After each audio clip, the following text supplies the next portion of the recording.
നമുക്കൊരു അടിപൊളി ലഡു ഉണ്ടാക്കിയാലോ? ബേക്കറിയിൽ നിന്ന് വാങ്ങുന്ന പോലത്തെ ലഡു അല്ല കേട്ടോ ഇത്, അതിനേക്കാൾ കുറച്ചും കൂടി ഹെൽത്തിയും ടേസ്റ്റി ആയിട്ടുള്ളൊരു ലഡു ആണ്.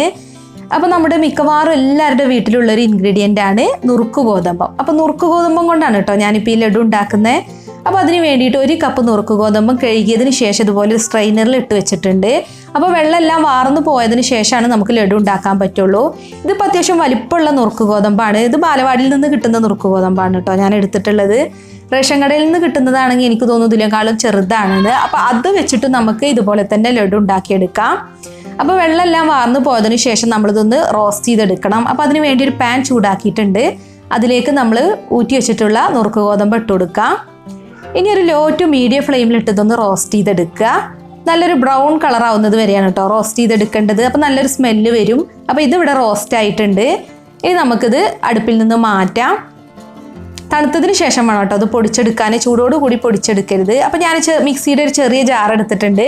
അതിലേക്ക് 1/2 കപ്പ് പഞ്ചസാര ഇട്ട് കൊടുത്തിട്ട് നന്നായിട്ടൊന്ന് പൊടിച്ചെടുക്കുകയാണ്. പഞ്ചസാര പൊടിച്ചതിന് ശേഷമാണ് ഇനി നുറുക്ക് ഗോതമ്പം പൊടിച്ചെടുക്കുന്നത്. അപ്പോൾ നമ്മൾ ലഡു ഉണ്ടാക്കുമ്പോൾ പഞ്ചസാര പൊടിച്ചിട്ട് വേണം എടുക്കാൻ. ഇനി അതേ സെയിം ജാറിലോട്ട് തന്നെ നമ്മൾ മാറ്റി വെച്ചിട്ടുള്ള നുറുക്ക് ഗോതമ്പ് ഇട്ടിട്ടൊന്ന് പൊടിച്ചെടുക്കുക. അപ്പോൾ ഞാനിപ്പോൾ 2 വട്ടമായിട്ടാണ് കേട്ടോ പൊടിച്ചെടുക്കുന്നത്. അപ്പോൾ പൊടിച്ചെടുത്തിട്ടുള്ള നുറുക്ക് ഗോതമ്പ് നമുക്കൊരു ബൗളിലേക്ക് മാറ്റാം. നല്ല തരിതരിയായിട്ട് പൊടിച്ചെടുത്താൽ മതി, അല്ലാതെ നൈസ് പൗഡറായിട്ടൊക്കെ പൊടിച്ചെടുക്കാനൊന്നും പറ്റില്ല. നമുക്ക് തരിതരിയായിട്ടുള്ളൊരു പൗഡറാണ് വേണ്ടത്. അപ്പോൾ ബാക്കിയുള്ള നുറുക്ക് ഗോതമ്പും കൂടി മിക്സിയുടെ ജാറിലേക്ക് മാറ്റിയിട്ടുണ്ട്. ഇനി ഇതിലേക്ക് ഒരു 3 ടീസ്പൂൺ വറുത്ത റവയാണ് കേട്ടോ ചേർക്കുന്നത്. അപ്പോൾ വറക്കാത്ത റവയാണെങ്കിൽ ഒന്ന് വറുത്തെടുക്കുക. ഇനിയിപ്പോൾ വറുത്ത റവയാണെന്നുണ്ടെങ്കിൽ പിന്നെ നമ്മൾ വറക്കാനൊന്നും നിൽക്കണ്ട. അപ്പോൾ ഇനി റവ കൂടി ചേർത്ത് നമ്മൾ നന്നായിട്ടൊന്ന് പൊടിച്ചെടുക്കണം. അപ്പോൾ പൊടിച്ചെടുത്തിട്ടുള്ള നുറുക്ക് ഗോതമ്പ് നമ്മൾ നേരത്തെ പൊടിച്ചെടുത്തതിലേക്ക് ചേർത്തിട്ടുണ്ട്. ഇനി നന്നായിട്ടൊന്ന് മിക്സ് ചെയ്യാം കേട്ടോ. നമ്മൾ നേരത്തെ റവ ചേർക്കാതെയാണ് പൊടിച്ചെടുത്തിട്ടുള്ളത്. അപ്പോൾ റവയും നുറുക്ക് ഗോതമ്പും പൊടിച്ചതും നന്നായിട്ടൊന്ന് മിക്സ് ആക്കി എടുക്കുക. പിന്നെ പ്രത്യേകം ശ്രദ്ധിക്കേണ്ടത് തരിതരിയായിട്ടാണ് കേട്ടോ പൊടിച്ചെടുക്കേണ്ടത്. ഇനി ഒരു പാൻ ചൂടാക്കിയിട്ട് അതിലോട്ട് 2 ടേബിൾ സ്പൂൺ നെയ്യ് ചേർക്കാം. അപ്പോൾ നെയ്യ് മെൽറ്റായതിനു ശേഷം ഞാനിതിലേക്ക് കുറച്ച് കറുത്തുണക്ക മുന്തിരി ഇട്ടിട്ടൊന്ന് റോസ്റ്റ് ചെയ്തെടുക്കുന്നുണ്ട്. ഇനിയിപ്പോൾ നിങ്ങൾ ബ്രൗൺ മുന്തിരിയാണ് എടുക്കുന്നത് വെച്ചാൽ അതായാലും മതി, ഇല്ലാന്നുണ്ടെങ്കിൽ ക്യാഷ്നട്ടാണെങ്കിൽ അതും ഒന്ന് റോസ്റ്റ് ചെയ്തെടുത്താൽ മതി. അപ്പോൾ മുന്തിരിയൊക്കെ ഞാനിപ്പോൾ ഇവിടെ റോസ്റ്റ് ചെയ്ത് മാറ്റിയിട്ടുണ്ട്. ഇനി ഇതിലേക്ക് 1 കപ്പ് പാലാണ് കേട്ടോ ചേർക്കുന്നത്. അപ്പോൾ നമ്മൾ 1 കപ്പ് നുറുക്ക് ഗോതമ്പ് എടുക്കുമ്പോൾ 1 കപ്പ് പാലാണ് ചേർക്കേണ്ടത്. പാല് നന്നായിട്ട് തിളച്ചതിന് ശേഷം ഇതിലേക്ക് ഒരു 2 ഏലക്കേൻ്റെ കുരു പൊടിച്ചിട്ട് ചേർക്കുന്നുണ്ട്, നല്ലൊരു ഫ്ലേവറിന് വേണ്ടിയിട്ട്. ഇനി ഇതിലേക്ക് നമ്മൾ പൊടിച്ചു വെച്ചിട്ടുള്ള റവയും നുറുക്ക് ഗോതമ്പ് ഇട്ട് കൊടുക്കാം. എന്നിട്ട് നന്നായിട്ട് മിക്സ് ചെയ്യുക. അപ്പോൾ നമ്മൾ ലോ ഫ്ലെയിമിലിട്ട് വേണം കേട്ടോ അതൊക്കെ ചെയ്യാൻ. അപ്പോൾ ഇത് ഞാനിവിടെ നന്നായി മിക്സ് ചെയ്തെടുത്തിട്ടുണ്ട്. ഇനി നമ്മളിതിലേക്ക് ഡെസിക്കേറ്റഡ് കോക്കനട്ട് പൗഡറാണ് കേട്ടോ ചേർക്കുന്നത്. ഞാനിപ്പോൾ 1/2 കപ്പാണ് ചേർക്കുന്നത്. അപ്പോൾ നമുക്ക് കൂടുതൽ വേണമെന്നുണ്ടെങ്കിൽ കൂടുതലും ചേർക്കാം. ഇപ്പോൾ ഡെസിക്കേറ്റഡ് കോക്കനട്ട് പൗഡർ നിങ്ങളുടെ കയ്യിൽ ഇല്ലാന്നുണ്ടെങ്കിൽ തേങ്ങ ചിരവിയിട്ടൊന്ന് വറുത്തിട്ട് വേണം കേട്ടോ ചേർക്കാൻ. ജസ്റ്റ് ഒന്ന് പാനിലിട്ടിട്ടൊന്ന് ചൂടാക്കിയിട്ട് ചേർക്കുക. ഇനി നല്ലൊരു യെല്ലോ കളറിന് വേണ്ടിയിട്ട് ഞാനിവിടെ 3 ഡ്രോപ്സ് യെല്ലോ കളർ ചേർക്കുന്നുണ്ട്. അപ്പോൾ അത് നമ്മൾ ഡയറക്റ്റ് പാലിലോട്ട് ചേർക്കണം കേട്ടോ നല്ലത്. ഞാനപ്പോൾ വിട്ടുപോയതാണ്, അതുകൊണ്ടാണ് ഇപ്പോൾ ഈ സമയത്ത് ചേർത്തത്.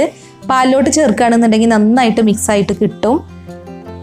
പിന്നെ നമ്മളിതിലേക്ക് നേരത്തെ പൊടിച്ചു വെച്ചിട്ടുള്ള 1/2 കപ്പ് പഞ്ചസാരയാണ് ചേർക്കുന്നത്. അപ്പോൾ നമ്മൾ പഞ്ചസാര പൊടിച്ചിട്ട് തന്നെ ചേർക്കണം കേട്ടോ, അല്ലാതെ നമ്മൾ പഞ്ചസാര ഇട്ട് കൊടുക്കുകയാണെന്നുണ്ടെങ്കിൽ ഇതൊന്നും കൂടി ലൂസാവും. അപ്പോൾ നമുക്ക് ലഡു ആക്കിയിട്ട് ഷേപ്പ് ചെയ്തെടുക്കാൻ പറ്റില്ല.